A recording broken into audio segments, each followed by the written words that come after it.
Hello friends, welcome back to my channel. It's Allison and I am dropping in to share with you day 7 in my October daily album. I'm just showing you the products that I used today in this layout. It is a small page and came together super duper quick.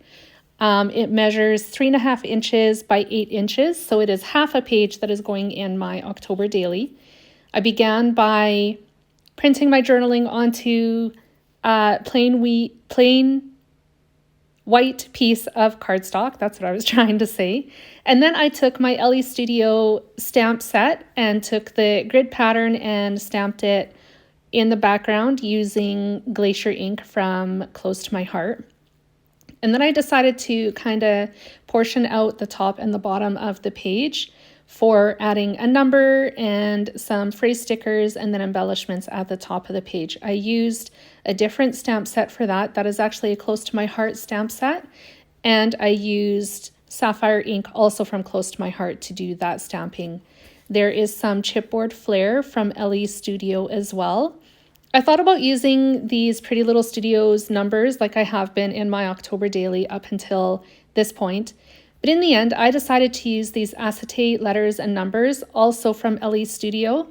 I found the number 7 like right off the bat. I'm just showing it to you there. I kind of debated how I was going to adhere the number 7 into that box down in the bottom. I did trim it down first of all because it was a little bit too long, so I just trimmed off the end. And rather than using any kind of liquid adhesive or tape adhesive, I decided to just staple it with my mini stapler. Right there, I was toying with the idea of trimming it down even further, but I decided against it. So it's stapled, and then I pulled out some snarky phrase stickers from Chrissy Ann. This is a sticker book that I picked up from Michael's. Before I picked it up, I'd never heard of Chrissy Ann. But anyways, if you are looking for phrase stickers and you like the snarky ones, this is a good one to search for and grab for yourself. So I took 2 of those, just the silver ones, and actually I end up taking a third one a little bit later on in the video, and I'm going to put it over top of my photo. My photo I also printed at 3.5 by 8 inches. I printed at home using my printer, and it was slightly larger than my little piece of white cardstock here, but that wasn't a big deal. I just trimmed off the excess when I was ready to adhere them together. There isn't a whole lot that I do to the photo. I leave it plain as it is, except for that one phrase sticker that I'm going to adhere here in just a moment. So like I said, I trimmed off the excess, so I'm doing that right now.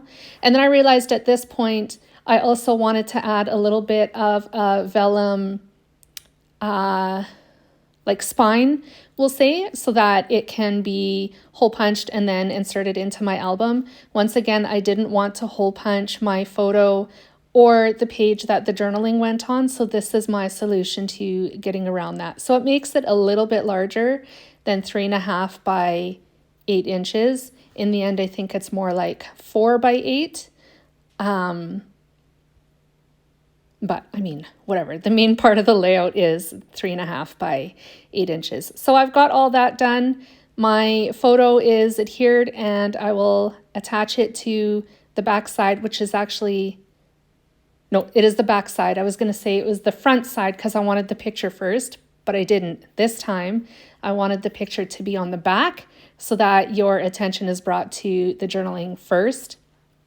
The reason I scrapbooked this picture to begin with is I started a fundraiser for type 1 diabetes. It is actually this month in November. We were doing a walk and fundraising for it, but I decided to start in October so that I would get closer to reaching my goal of walking 100 miles or 160 kilometers by the end of November. So that is what this layout is about.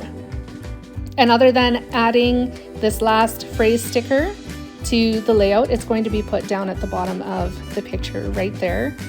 This layout is done. I do have close-ups coming up, So feel free to stick around for that. And thanks again for joining me today, friends. I hope this layout has inspired you, and I hope you enjoyed my video. If you did, give me a thumbs up and a like, and I will be back again soon with more creative inspiration. Bye, friends.